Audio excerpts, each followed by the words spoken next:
चलिए अपन क्लास शुरू करते हैं। जय श्री ओम नमः सिद्धेभ्यः नमो अरिहन्ताणं नमो सिद्धाणं नमो आयुर्याणं नमो वज्राय नमो लोके सर्वसाहुणम् मोक्षमार्गस्य नेतारं वेत्तारं कर्मभूभृतां ज्ञातारं विश्वतत्त्वानां वन्दे तद्गुणलब्धये।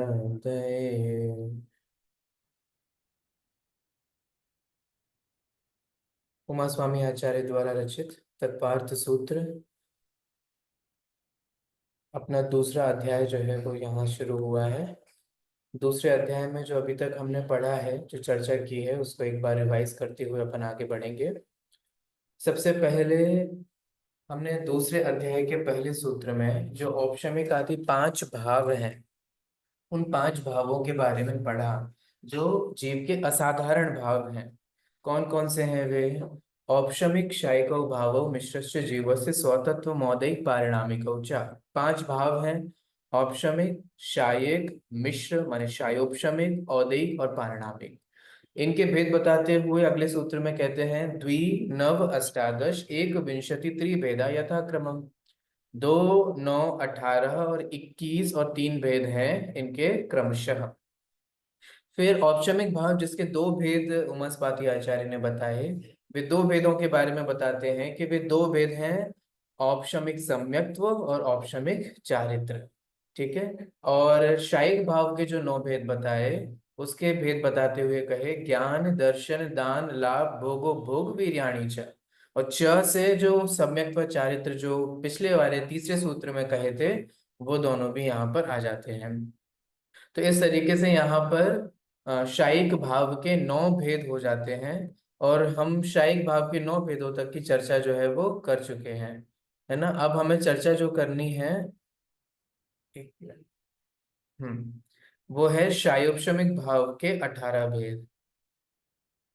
मैं स्क्रीन शेयर करता हूँ। सूत्र को अपन लास्ट क्लास में पढ़ चुके हैं, उच्चारण भी इसका देख चुके हैं। इसलिए एक बार मैं सूत्र बोलते हुए आगे बढ़ता हूँ और आप लोग सुनिएगा। ज्ञाना ज्ञान दर्शन लब्ध्य चतुस्त्री त्रि पंच भेदा सम्यक्त्व चारित्र संयमा संयमाश्च। तो यहाँ इस सूत्र में शायोपशमिक भाव के 18 भेद जो हैं वो बताए गए हैं। ठीक है, कैसे हैं वे 18 भेद, उसको आप देखिए। सबसे पहले ज्ञान और अज्ञान। तो ज्ञान और अज्ञान, ठीक है। दर्शन, लब्धि। ज्ञान, अज्ञान, दर्शन, लब्धि। ठीक है। ज्ञान के कितने भेद हैं बताइए, हम पिछले अध्याय में पढ़ करके आए हैं।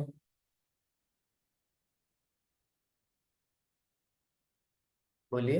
पांच 5। सूत्र के, हाँ 5। उन 5 ज्ञानों में से यहाँ कितने लिए गए हैं वो आप देखना, ठीक है। 5 प्रकार के ज्ञान होते हैं और अज्ञान कितने प्रकार के होते हैं? 3। 3, है ना। हम पिछले सूत्र में, सॉरी पिछले अध्याय में ये पढ़ करके आए हैं। तो ज्ञान, अज्ञान और दर्शन, ठीक है, लब्धि। अब देखिए ये कितने कितने भेद।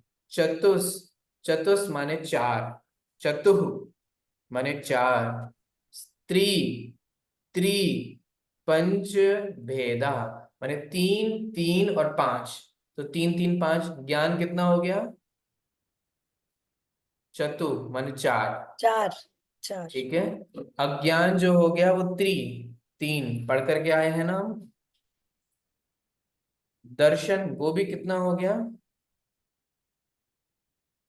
3 दर्शन। 3। और लब्धि वो कितना हो गया? 5। ये समझ में आ रहा है? ज्ञान, अज्ञान, दर्शन, लब्धि, चतुः, त्रि, त्रि, पंच। चार, अच्छा। तीन, तीन, पांच। तो चार नाम पहले गिना दिए, उनके कितने भेद हैं, चार, को बाद में गिना दिए। तो ज्ञान, उसके चार भेद, अज्ञान उसके त्रि, दर्शन त्रि, लब्धि पंच भेदा। ठीक है, इनके भी पांच भेद हैं, यथाक्रमम, यथाक्रम से लगा लीजिएगा। जिस क्रम से हमने बोला उसी क्रम से इनके ये भेद हैं। और कौन कौन से भेद हैं, सम्यक्त्व, चारित्र, संयमा संयमाश्च। माने शायोपशमिक सम्यक्त्व, शायोपशमिक चारित्र और संयमा संयम। ये क्या है, ये है शायोपशमिक भाव के 18 भेद। 18 हुए कि नहीं हुए, गिन के देखिए।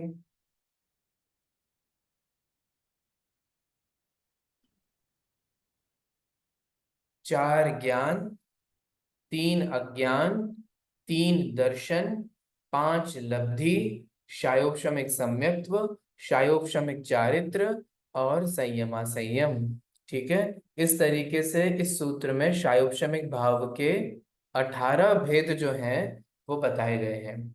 इनकी काफी डिटेलिंग है, बट अभी हम उतना डिटेल में नहीं पढ़ेंगे, आप लोगों के लिए लोड हो जाएगा।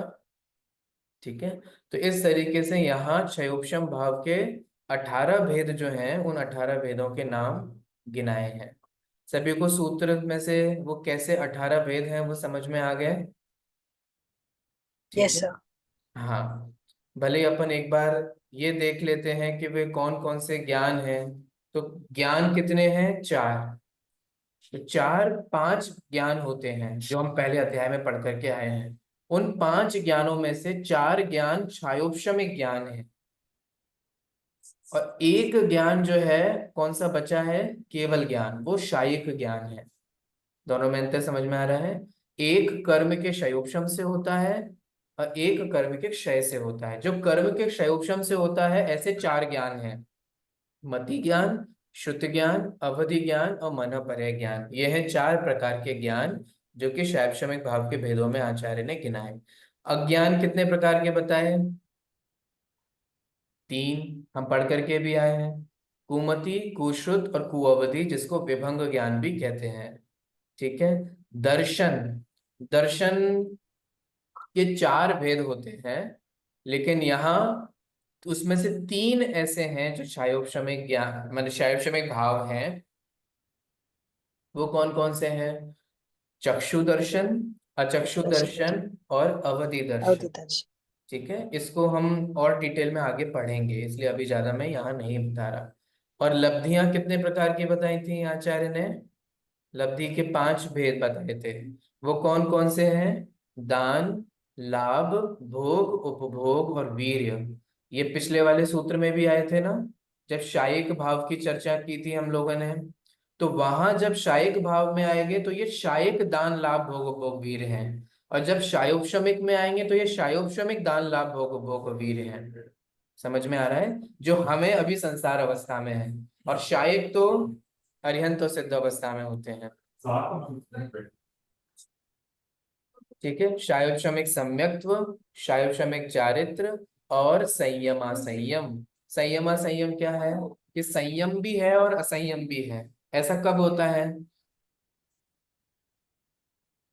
संयमा संयम कब होता है, संयम भी है और असंयम भी है।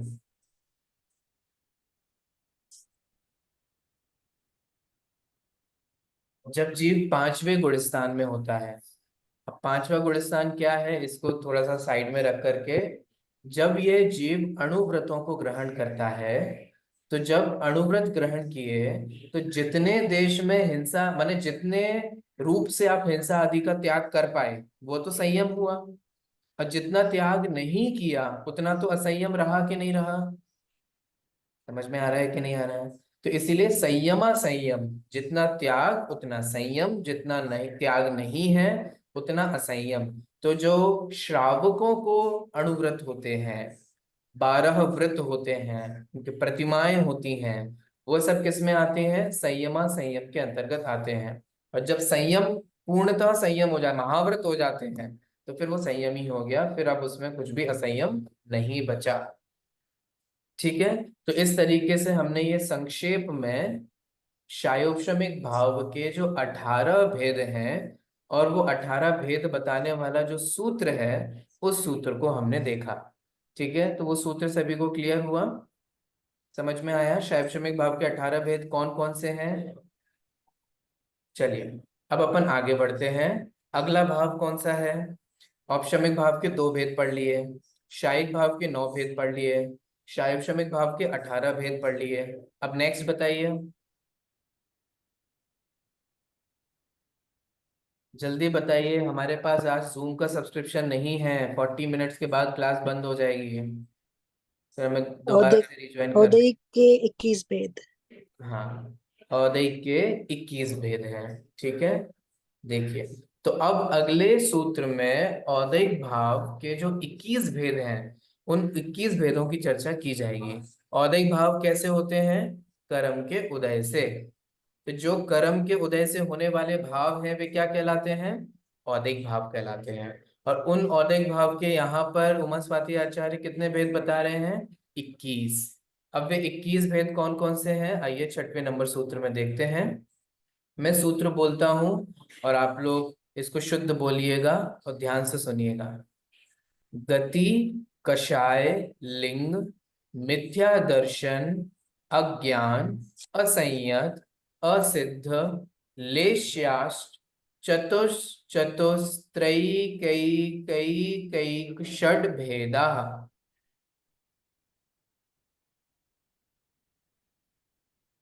समझ में आया? फिर से बोलता हूं एक बार। गति, कषाय, लिंग, मिथ्या दर्शना, ज्ञान, संयता, सिद्ध, लेश्या, चतुस्त्रयीकैकैकैक षड् भेदा। बोलिए बोलिए, तो जल्दी जल्दी चतु चतु बोलिए। 2 बार है ना? हाँ, उसको कैसे प्रोनाउंस करोगे? चतुस्त्रयीकैकैक षड् भेदा। अगर आपको अलग अलग करके पढ़ना हो तो चतुस्त्र, एक, एक, एक, षड् भेदा। 4 बार, एक एक एक एक। चलिए एक बार सूत्र आपको गति। समझाता हूं तो फिर मेरे ख्याल से फिर अच्छे से आपको आ जाएगा प्रोनाउंसिएशन, फिर आप समझ पाएंगे कि किस शब्द का क्या अर्थ है। सबसे पहला शब्द क्या है बताइए?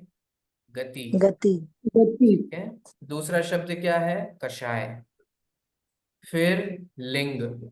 फिर मिथ्या दर्शन। फिर अज्ञान। अज्ञान समझ में आ रहा है? यहां से निकलेगा अज्ञान। फिर असंयत, असिद्ध, ख्याल में आ रहा है? लेश्या। कितने नाम लिखिए? गति, कषाय, लिंग, लिंग। मिथ्या दर्शन, मिथ्या दर्शन। अज्ञान, असंयत, असिद्धत सिद्ध। और लेश्या। ठीक है, ये गिना दिए नाम। अब इनके भेद कितने हैं वो अब आगे यहाँ आ रहे हैं। सबसे पहले चतुष। चतुष माने 4। 4 किसके भेद होंगे बताइए? 4 गति के। गति गति के। के, वो एक क्रम से लगेगा। ठीक है, उसी क्रम से। तो 4 भेद हो गए गति के। फिर एक और है चतुष, चतुः।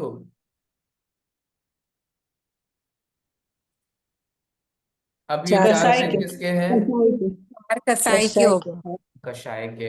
अब देखिए ये जो ऊपर एक की मात्रा है वहां से एक, तो एक, एक, एक, एक, कितनी बार है एक? 4 बार। 4 बार है। इसका मतलब अब यहाँ पर चतुस्त्री, ओ सॉरी सॉरी सॉरी, एक गलती हो गई मेरे से। ये लेशा, डबल। चतुष, चतुस्त्री, बीच में त्री है। चतुः, चतुः, त्री। 3। ये समझ में आ रहा है? ये जो देखो त्री। 3 का मतलब 3 सर। हाँ, तो चतुः चतुः त्री। तो 4 भेद किसके हैं? गति के। 4 भेद हैं कषाय के। त्रिभेद किसके होंगे? 3 भेद किसके होंगे बताइए? अगला नंबर किसका है? लिंग, लिंग स्त्रीलिंग पुल्लिंग नपुंसक। बराबर बराबर। फिर अब एक 4 बार है, तो अब वो 4 बार लगा ले। मिथ्यादर्शन कितना हो गया? एक। अज्ञान एक। एक असंयत एक। एक असिद्धत्व एक। एक। ठीक है, 4 बार हो गए ना। ओके। अगला है लेश्या। लेश्या के लिए क्या बोला? षड भेदा। षड माने 6, तो लेश्या के कितने भेद हो गए? 6। छह।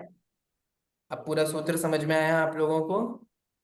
Yes. गति, कषाय, लिंग, मिथ्यादर्शन, अज्ञान, असंयत, असिद्ध, लेश्यास, चतुः चतुः, त्रि, ऐक ऐक ऐक ऐक, षड भेदा। बोलिए, अब सूत्र बोलिए, अब समझ में आया होगा अच्छे से।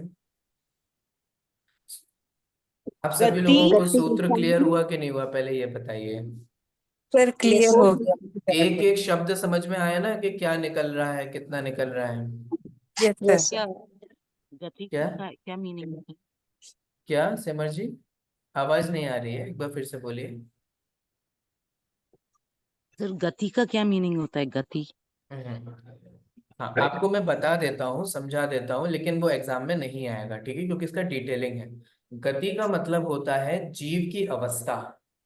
जीव की जो अवस्था विशेष होता है उसको गति कहते हैं, और ऐसी 4 गतियां होती हैं, जैसे मनुष्य गति, तिर्यंच गति, नरक गति और देव गति। तो हम और आप मनुष्य हैं, तो हम मनुष्य गति हैं। तो इसीलिए हमको जो वो परिणाम होते हैं, भाव होते हैं, वो कुछ मनुष्य गति संबंधी होते हैं। तिर्यंचों को तिर्यंच गति संबंधी, नारकियों को नरक गति संबंधी, देवों को देव गति संबंधी। और दूसरा और कुछ पूछा था आपने? नहीं, ठीक है। ये काफी डिटेलिंग है इनकी 21 की, इसलिए मैं आपको अभी इतना सब डिटेल में नहीं पढ़ाऊंगा, आप लोग के लिए लोड हो जाएगा, इसीलिए मैं अवॉइड कर रहा हूँ। बाकी आप लोग को जानने की इच्छा हो तो पूछ सकते हैं, उसमें कोई माने कोई दिक्कत नहीं है, लेकिन मैं एग्जाम में नहीं दूंगा, अथवा वो आपके ऊपर लोड आ जाएगा, इसलिए। अब मुझे जो मेरा इंटेंशन है वो फुलफिल हुआ कि नहीं, मुझे ये बताइए। एक पूरे सूत्र में से आपको एक एक शब्द में से क्या क्या अर्थ निकल रहा है और वो कैसे कनेक्ट हो रहा है, वो समझ में आया कि नहीं? पूरा सूत्र Yes, sir. का मीनिंग समझ में आया Yes. कि नहीं आया आप लोगों को? सभी को आया ना? आगे sir. चलिए, अब सूत्र पढ़िए जल्दी से। सर लास्ट का सेंटेंस नहीं होगा, ऊपर वाला पढ़ सकते हैं सर। तो फिर हम क्या करें? उमा स्वाति आचार्य से कहें लास्ट वाला डिलीट कर दीजिए, हम हमसे पढ़ा नहीं जा रहा। नहीं सर।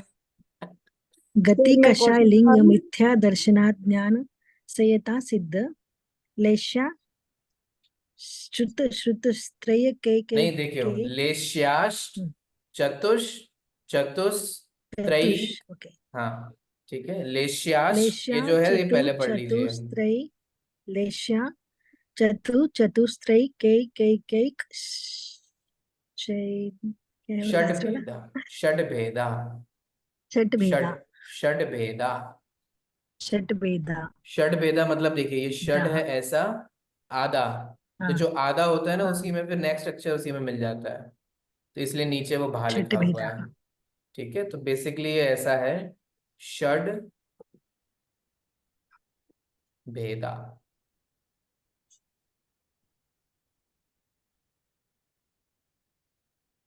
चलिए, आप लोग अभ्यास करिएगा, ठीक है। सभी को ये सूत्र समझ में आया? और औदैहिक भाव के जो 21 भेद हैं वो समझ में आया? Yes sir. हम्म।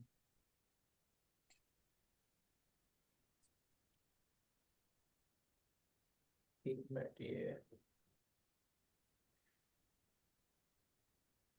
हम्म।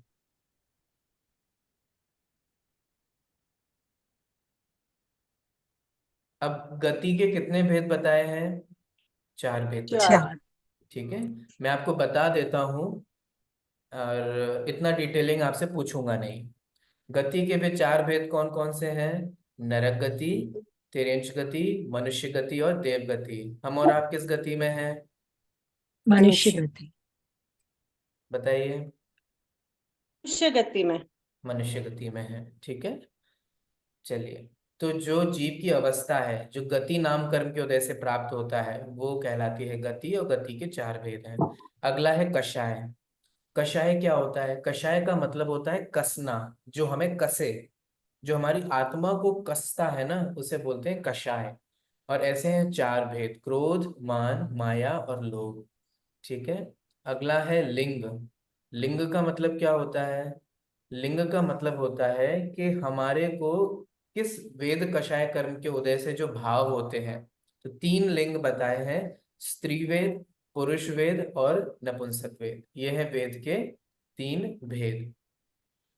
ठीक है। फिर सर सम्यक थर्ड वाला दर्शन। कौन क्या सर चीज? थर्ड वाला कौन सा है लिंग? थर्ड वाला थर्ड वाला थर्ड थर्ड वाला वन। लिंग कौन सी? हाँ हाँ, नपुंसक वेद, जैसे हम ट्रांसजेंडर बोलते हैं। ओ ओके ओके ओके। सर यहाँ वेद क्यों यूज किया है? क्योंकि हम औदैक भाव समझ रहे हैं ना, ओके ओके जो कर्म के उदय से होने वाले भाव हैं। Okay sir. ठीक है। फिर मिथ्या दर्शन, अज्ञान, असंयत और असिद्धत, ये एक एक भेद है, इसके भेद ही नहीं है। फिर है लेश्या। यस। ठीक है। लेशिया अपने आप में ही बहुत डिटेल टॉपिक है। कभी आपको इंटरेस्ट हो तो बताना, हम अलग से समझेंगे, लेकिन आप लोग घबरा ना जाए इसलिए मैं अभी नहीं समझा रहा हूँ। ठीक है। तो लेशिया जो है ये बहुत अच्छा कॉन्सेप्ट है हमारे धर्म में।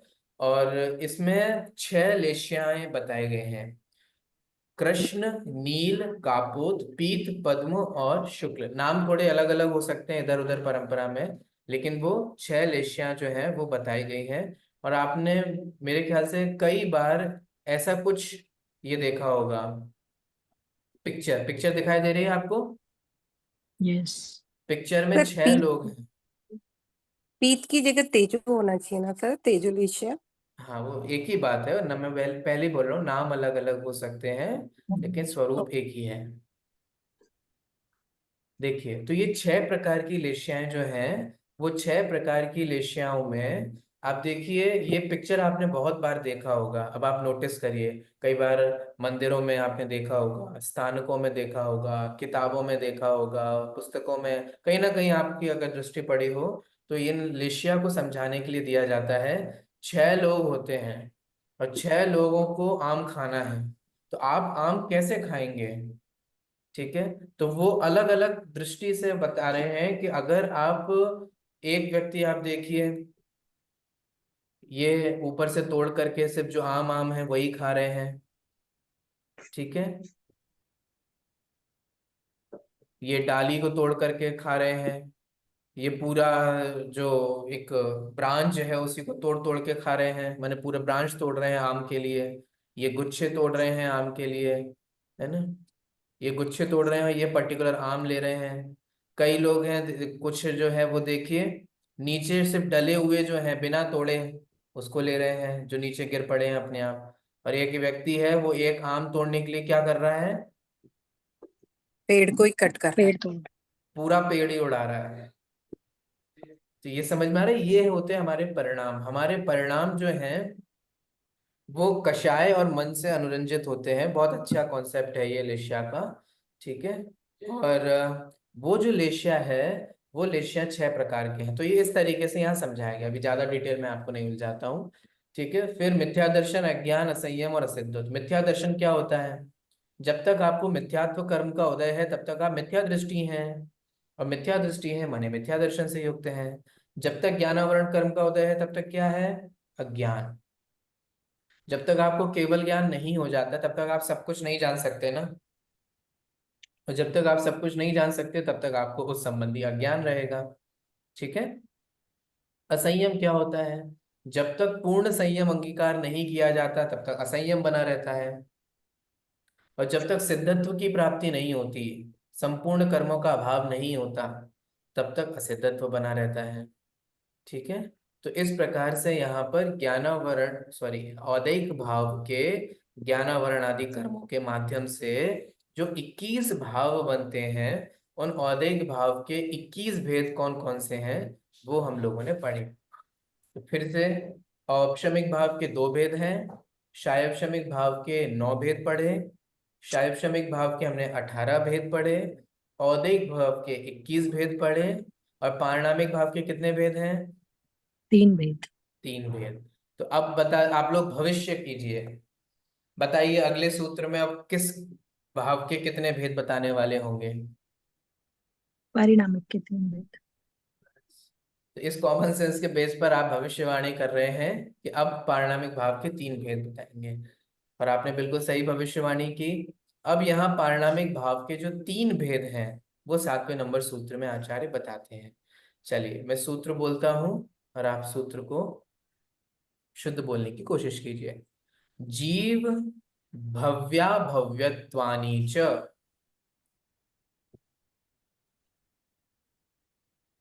जीव भव्य भव्यत्वानि च।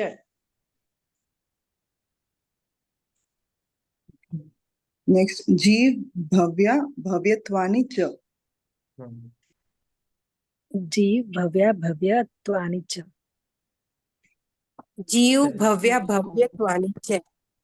चलिए सभी को बोलने में आ ही रहा है और अच्छा बोल रहे हैं आप लोग। तो 3 भेद हैं, जीव, भव्य और अभव्य। माने जीवत्व, भव्यत्व और अभव्यत्व। ये क्या है? ये है पारिणामिक भाव के 3 भेद। ठीक है, तो पारिणामिक भाव किसे कहते हैं बताइए, मैंने आपको कक्षा में पढ़ाया था। किसे कहते हैं पारिणामिक भाव? पूर्णतः कर्म निरपेक्ष जीव। बहुत अच्छे। ऐसे भाव, ऐसे परिणाम जो कर्म से संबंधित नहीं है, वे भाव जो आपको किसी कर्म के उदय से या उपशम से या क्षय से या क्षयोपशम से नहीं होते, ठीक है, वे क्या कहलाते हैं? ऐसे भाव पारिणामिक भाव कहलाते हैं। पारिणामिक भाव के कितने भेद हैं? 3 भेद हैं। 3। ठीक है, वो 3 भेद कौन कौन से हैं? जीवत्व, भव्यत्व और अभव्यत्व। ठीक है, अब आप सभी लोग क्या हैं? जीव हैं कि अजीब हैं बताइए? जीव। जीव। जीव हैं। आप किस कर्म के उदय से जीव हैं? नहीं, ऐसा कोई कर्म नहीं है जो हमें जीव बनाता है। नहीं है, बहुत सारा है। I don't know the exact names. कौन कौन से हैं वो? आप धीरे धीरे तत्पर सूत्र को सुनते रहोगे ना, तो एग्जैक्ट नेम भी आगे पता चल जाएंगे, आगे आने वाले हैं। ठीक है, तब हम उसको पढ़ेंगे, लेकिन अभी मैं आपको वैसे ही बता देता हूँ। हम जीव किसी भी कर्म के उदय से नहीं है।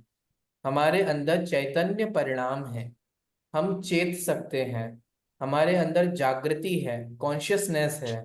ठीक है, तो वह जो चेतनता है वह जीवत्व है, जिसके कारण हम जीते हैं। देखो, जीवत्व का बेसिकली मतलब है जो जीता था, जीता है और जीता रहेगा, वो कहलाता है जीव। ठीक है, हम पहले भी जीते थे, अभी भी जी रहे हैं और भविष्य में भी जिएंगे। नहीं नहीं, हम तो मर जाएंगे ना। अभी मैं कर्म जिसकी जीवित बात कर रहा हूं वो नहीं मरता है। ठीक आत्मा। है ना? तो वो जो कर्म। हम हैं, मैं स्वयं हूँ, वो मैं किसी कर्म के उदय से नहीं हूँ, वो है पहला जीवत्व। भव्यत्व और अभव्यत्व क्या होता है? बहुत सिंपल है। भव्यत्व का मतलब होता है, आपने कई बार सुना होगा, हे भव्य जीव, हे भव्य जी, ऐसे कि आपने आगमों में, चर्चाओं में, संबोधनों में, है ना, एक अच्छे शिष्य को भव्य जीव का जो है वो कहा जाता है कि हे भव्य। भव्य का मतलब क्या होता है? जिसके अंदर सम्यक दर्शन, ज्ञान, चारित्र को प्रकट करने की योग्यता होती है, ऐसी कैपेबिलिटी, है ना, ऐसी पोटेंशियलिटी, जिसके कारण आप सम्यक दर्शन, ज्ञान, चारित्र को प्राप्त कर सकें, वह कहलाता है भव्यत्व। और जिसके कारण आप सम्यक दर्शन, ज्ञान, चारित्र्य को प्राप्त करने की योग्यता ना हो, वो कहलाता है अभव्य।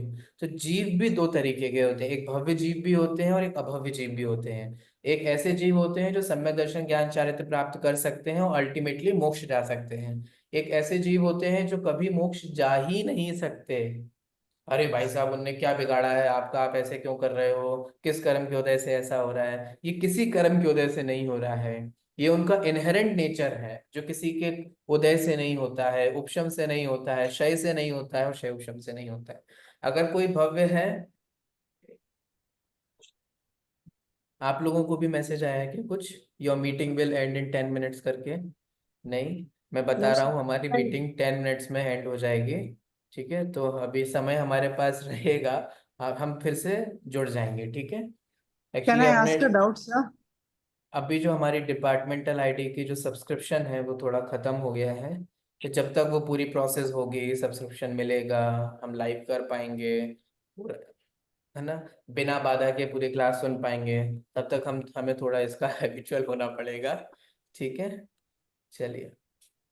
हाँ गीता जी, आप बाद में प्रश्न कर लीजिएगा, अभी एक बार हम समझ लें। ठीक है, तो जीवत्व, भव्यत्व और अभव्यत्व, है ना, तो इस तरीके से ये पारिणामिक भाव के यहाँ पर आचार्य ने कितने भेद बताए? 3 जो है वो भेद बताए। भव्य, ये मैं कॉन्सेप्ट बता देता हूँ क्योंकि आपको ये बहुत इंटरेस्टिंग लगेगा और जानने योग्य ही है।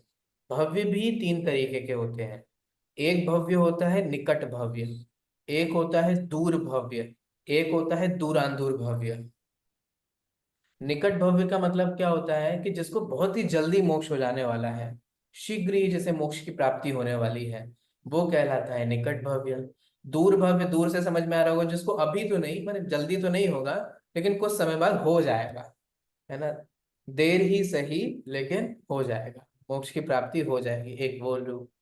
एक होते हैं दूरांदूर भव्य, इनको अभव्य भी कहा जाता है, ये इनको अभव्य संभव्य भी कहा जाता है। अभव्य संभव्य माने अभव्य के समान है ऐसे भव्य। मतलब क्या, कि जिनके अंदर सम्यक दर्शन प्राप्त करने की योग्यता है, कैपेबिलिटी है, पोटेंशियलिटी है, लेकिन फिर भी वे कभी भी उसको प्राप्त नहीं करेंगे। आप लोगों को कभी कभी ऐसे प्रश्न आते हैं मुझसे कि सर, अगर हम सभी को मोक्ष हो जाएगा तो संसार में कौन रहेगा, कौन नहीं रहेगा, है ना, ऐसी बहुत चिंता होती है कुछ कुछ लोगों को संसार की। कहीं आपको भी तो संसार की चिंता नहीं होती? तो उनको मैं कहता हूँ कि आप चिंता मत करिए संसार की, संसार की चिंता करने वाले लोग संसार में रहेंगे, ये संसार कभी भी जीवों से खाली नहीं होगा। ठीक है। इस संसार में हमेशा भव्य और अभव्य सदैव ही विद्यमान रहेंगे, वे हमेशा ही से ही रहेंगे। तो इस तरीके से ये संसार कभी भी भव्य और अभव्य जीवों से खाली नहीं होगा। ठीक है, तो इस तरीके से पारिणामिक भाव के जो 3 भेद हैं, उन 3 भेदों को हमने समझा। सभी को समझ में आया? अब ये जो एक हमारा टॉपिक था, ये टॉपिक यहीं समाप्त होता है। क्या टॉपिक था? 5 भाव, 5 भाव के भेद और उनके प्रभेद, टाइप्स और सब टाइप्स। ठीक है, तो वो हमने यहाँ पर देख लिए। 5 भाव कौन कौन से हैं, उनका क्या स्वरूप है, उनके टाइप्स कौन कौन से हैं और सब टाइप्स कितने कितने हैं। आई होप आप लोगों को ये क्लियर हो गया होगा। मुझे ग्रीन फ्लैग दिखाइए तभी मैं आगे बढ़ूं। यस बोल दीजिए, यस ग्रीन सर। फ्लैग माने Yes, यस sir. बोल दीजिए, तो फिर हम आगे बढ़े। हाँ sir. Yes, आगे sir. बढ़े, yes sir. Yes, sir. Yes sir. चलिए। अब हम अगले सूत्र की ओर बढ़ते हैं। तो अभी तक हमने यहाँ पर जीव ऐसे भावों के बारे में पढ़ा जो 6 द्रव्यों में से सिर्फ किस में पाए जाते हैं? जीव में ही पाए जाते हैं, और अन्य भी किसी भी द्रव्य में नहीं पाए जाते हैं। ठीक है, लेकिन आप ये बताइए कि जीव का लक्षण क्या है? लक्षण समझते हैं, उपयोग। लक्ष्य। हाँ, लक्षण क्या होता है, जीव का लक्षण क्या है? ठीक है, वो हम यहाँ पे आगे अगले सूत्रों में पढ़ने वाले हैं। बहुत अच्छे सूत्र हैं, बहुत छोटे छोटे सूत्र हैं, आइए इसको अपन समझते हैं। 8वें नंबर का सूत्र है, मैं सूत्र बोलता हूँ, उपयोगो लक्षणम। बोलिए। उपयोगो लक्षणम। बहुत सिंपल सूत्र है, उपयोगो लक्षणम। उपयोगो लक्षणम. बहुत अच्छे। उपयोगो लक्षणम। ये सूत्र तो एटलीस्ट सभी लोग बोलें, और ये मोस्ट इम्पॉर्टेंट सूत्र है याद रखने के लिए हमेशा। आपसे मैं, अगर आप चारों सेमेस्टर तक रहे, है ना, आप अगर रणछोड़ दास नहीं बने, रणछोड़ दास पता है, युद्ध के मैदान में छोड़ करके भाग नहीं नहीं बनेंगे गए। सर, नहीं भागेंगे. ठीक है, अगर आप नहीं भागे और बने रहे, टिके रहे, तो मैं आपको बार बार ये रिकॉल करवाऊंगा, याद करो तत्वार सूत्र में उमास्वाति आचार्य ने जीव का लक्षण क्या बताया है, बताओ। मैं आपसे बार बार बार बार बार बार पूछता रहूंगा। आपको जो मैं अभी ये तत्वार सूत्र पढ़ा रहा हूँ, आप ये नोटिस करेंगे कि ये इतना इंपॉर्टेंट है कि आपके चारों सेमेस्टर में कितना काम में आएगा। अब जब मैं आपको कोई भी सब्जेक्ट पढ़ाऊंगा तब मैं आपको बताऊंगा, देखो ये भी हम तत्वार सूत्र में पढ़ा था, ये हमने वहां पढ़ा था, ये हमने ऐसे पढ़ा था। तो इसको ध्यान रखिएगा, बहुत अच्छा मेहनत कीजिएगा इसको समझने के लिए। अब यहाँ पर जीव का लक्षण उपयोग बताया जा रहा है, उपयोगो लक्षणम। ठीक है, लक्षणम उपयोगो, ये लेकिन आप तो कह रहे हो ये जीव का लक्षण है, यहाँ तो कहीं जीव लिखा ही नहीं है, हम कैसे समझेंगे ये जीव का लक्षण है? बताओ, कैसे समझेंगे कि ये जीव का लक्षण है, अजीब का नहीं है? 7th पैराग्राफ का कंटिन्यूएशन। बहुत अच्छे। आपको किसी कंटिन्यूएशन भी सूत्र, चैप्टर भी बिल्कुल सही, बिल्कुल सही, किसी भी सूत्र की मीनिंग करने से पहले हमें उसका ये देखना पड़ेगा कॉन्टेक्स्ट क्या है। आप देखिए यहाँ क्या कॉन्टेक्स्ट है। अभी हम किसकी चर्चा कर रहे थे इससे पहले वाले सूत्रों में? जी 5 भावों की कर रहे थे। वे 5 भाव किसके होते हैं?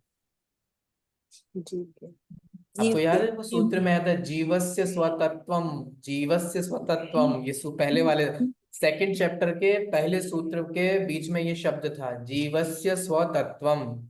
याद है?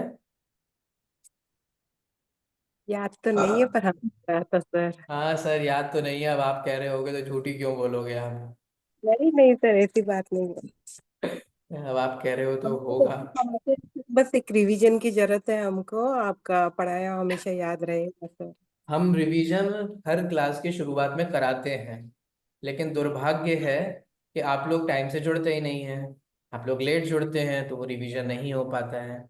आप अगर नोटिस करेंगे, जो भी शुरुआत में जुड़ते हैं, आप अगर रिकॉर्डिंग सुनेंगे, तो मैं हर क्लास को शुरू करने से पहले आपको पुरानी क्लासेस का एक शॉर्ट रिवीजन दे देता हूँ। जैसे सीरियल वाले दिखाते हैं ना आपको रिकैप, दोबारा से टोपी सर बनाते हैं, ठीक है सर, यस आपसे है ना? मैं भी आपको एक रिकैप देता हूँ शॉर्टली। तो आप लोग अगर टाइम से जुड़ेंगे तो वो रिवीजन भले ही आप खुद ना कर पाए, लेकिन अगर टाइम से जुड़ेंगे तो उस निमित्त से आपका रिवीजन भी हो जाएगा। तो उस सूत्र में था जीवस्य स्वतत्वम, ये जीव के स्वतत्व हैं, तो पूरा कॉन्टेक्स्ट उसी का चल रहा है। आपको पहले भी चैप्टराइजेशन जब हमने देखा था कि हर चैप्टर में किस किस का वर्णन किया गया है, तो उसके हिसाब से भी समझिएगा। ठीक है, तो आप देखिए, अभी तक जितनी भी चर्चा हुई है वो सब जीव के इर्द गिर्द घूम रही है ना? तो इसीलिए यहाँ जिसका लक्षण बताया जा रहा है वो किसका लक्षण है? वो जीव का ही लक्षण है। तो उपयोगो लक्षणम, जीव का लक्षण क्या है? उपयोग। ठीक है, उपयोग के कई अर्थ होते हैं, है ना? एक उपयोग का अर्थ होता है एक तरीके से यूटिलिटी करना, यूटिलाइज करना, वो भी उसका अर्थ किया जाता है। कि जैसे कि मैं आपसे मांगू कि ये पेन दे दीजिए, नहीं नहीं ये मैं पेन का भी उपयोग कर रहा हूँ, है ना? तो एक होता है किसी चीज को यूटिलाइज करना, उसे भी अपन उपयोग कहते हैं, लेकिन यहाँ उस उपयोग का वो अर्थ नहीं है। ठीक है, यहाँ उपयोग का अर्थ किसी चीज को यूज करना, यूटिलाइज करना, वो सब मीनिंग नहीं है। यहाँ जैन दर्शन में उपयोग का क्या अर्थ है वो अभी अपन समझेंगे। ठीक है, अगला सूत्र भी देख लीजिए, 9th नंबर का, क्योंकि ये इसी से कनेक्टेड है, फिर अपन इसकी डिटेल्ड एक्सप्लेनेशन समझेंगे। स द्विविदोष्ट चतुर्भेद, बोलिए। सद्वि सद्विविदोष्ट चतुर्भेद। हम्म, स द्विविदोष्ट चतुर्भेद। हाँ राइट। दोष चतुर्भेद। सभी लोग बोलिए। सद्विदोष्ट चतुर्थ भेदा। चतुर्थ है, चतुर्भेद। चतुर्भेदा, चतुर्भेदा। हाँ, चतुर्भेद। ठीक है, सभी लोग बोल लीजिए, फिर दोबारा से जुड़ जाइएगा, कभी भी 1 मिनट बाद खत्म हो जाएगा ये। हाँ बोलिए। सद्विदोष्ट चतुर्भेदः चतुर्भेद। सर दोबारा ज्वाइन कर लेते हैं, दोबारा ज्वाइन कर लें। हाँ तब तक बोल लीजिए, वो अपने आप ही चला कट हो जाएगा। द्विविधोष्ट